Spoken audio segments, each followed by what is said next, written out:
preppers! This is Johnny from the Hayward Public Library, and today I'll be leading a summer camp virtual session for you guys. And before I start, I would like to apologize for the sound quality in this studio, which is actually, as you can see, my garage. But we'll make do with what we got today, and we'll get right into it. Now, as you can see from my collection of toys that I had as a kid growing up, today's topic will be robots!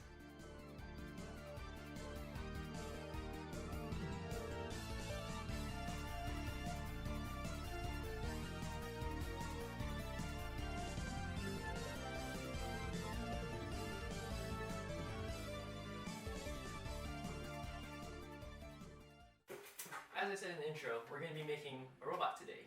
Well, more specifically, a papercraft robot. And we'll be going over the process of how this activity works. And the first step we're going to be doing is with these worksheets that you should have received or is made available to you by the rest of the summer camp team. And it's just a couple pages long, not too much crazy detail that is required for it. But it will require a lot of creativity on your guys' part in making your robot come to life. Alright, so the first question on this worksheet is researching and naming a few problems or challenges that you see in the world today. And we'll see if through our creative process that we can visualize a robot that can help solve that problem. The three that I came up with is identifying what is recyclable or not, so that we can reduce land waste and pollution in our ecosystem. Next is reaching objects that are too high, because sometimes a ladder isn't always on hand and you can't always reach something on the top shelf. My third problem that I thought about was something that we experience at the library quite often, which is finding missing library books, and I think that one will be a tough one to solve. Now, any problems that you come up with, it can be anything that you think is an important problem or even a small problem, as long as that there's some sort of solution that you think would help make the world a better place. Now, the second part of the worksheet is asking you to come up with possible solutions for the challenges and problems you came up with in the first part of the worksheet. Try to be creative.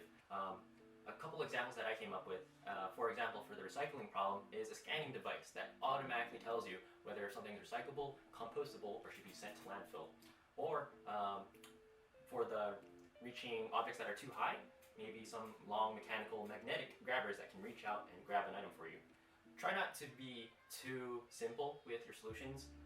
The solution I had for finding missing library books was to be better organized, and I don't think you will need a robot to do that. But those are the first two are a couple of examples of what your thought process should be like for this part of the worksheet.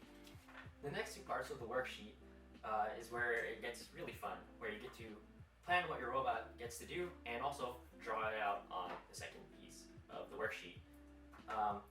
Now, figuring out what your robot can do with the given problems and solution that you came up with earlier, try to bring those ideas to your drawing of the robot before you take it to the papercraft version of your robot, so that you can erase any mistakes or modify any ideas that you come up with before you take your markers and your crayons and your color pencils to the papercraft part of the project. So after sketching out your robot on your worksheet, you'll be taking your design to the papercraft sheets that you were given in your bags for this project. After decorating your robot, like I've done with my recycle robot, you punch it out of the paper like so. Be careful not to get any paper cuts or anything like that.